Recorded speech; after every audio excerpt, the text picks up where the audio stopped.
ஹோட்டலில் கொடுக்குற அதே ஸ்டைலில் சுட சுட ஒரு ரசம் ரெசிபி பார்க்கலாமா? வாங்க, கேஸ் ஆன் பண்ணிட்டு ஒரு பாத்திரத்தில் ஒரு சொம்பு தண்ணி ஊற்றிட்டு ஒரு பெரிய பழுத்த தக்காளியாக 4 கட் பண்ணி உள்ளே சேர்த்துக்கோங்க. நல்லா வெந்ததுக்கப்புறம் மேலே இருக்கிற தோல் மட்டும் எல்லாம் எடுத்துருங்க. இப்போ நெல்லிக்காய் சைஸ் புளியை ஊற வச்சுருக்கு, அதை நல்லா கரைச்சிட்டு அது கூடவே ஊற்றிக்கோங்க.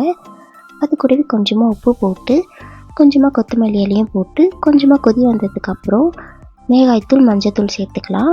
இப்போ அதுக்கு ஒரு தாளிப்பு ரெடி பண்ணிக்கலாம். கொஞ்சமாக எண்ணெய் ஊற்றிட்டு கடுகு போட்டு ஒரு உரலில் 8 பல்லு பூண்டு, கொஞ்சமாக சீரகம், மிளகு, 2 வரமிளகாய் போட்டு நல்லா தட்டிக்கோங்க. இந்த அளவுக்கு தட்டினதுக்கப்புறம் எடுத்து அப்படியே அந்த தாளிப்புலேயே போட்டுருங்க.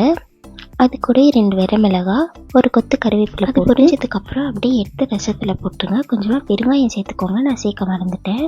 அவ்வளோதான். அது போட்டுட்டு ஒரு கலக்கிட்டு கொஞ்சம் கொதிக்க விடுங்க. சூப்பரான ரசம் ரெடி ஆகிடும். ஹோட்டல் ஸ்டைலில் அதே டேஸ்ட்டில் இருக்கும். கண்டிப்பாக ட்ரை பண்ணுங்கள். அப்புறம் என்ன, சுட சுட சாதம் போட்டு அது மேலே ரசத்தை ஊற்றி சைடில் ஒரு அப்பளமோ இல்லை மாங்காய் ஊறுகாவோ என்னமோ ஒன்று வச்சு சாப்பிட்டிங்கன்னா டேஸ்ட் அவ்வளோ சூப்பராக இருக்கும். ட்ரை பண்ணிட்டு சொல்லுங்கள். தேங்க்யூ ஃபார் வாட்சிங்.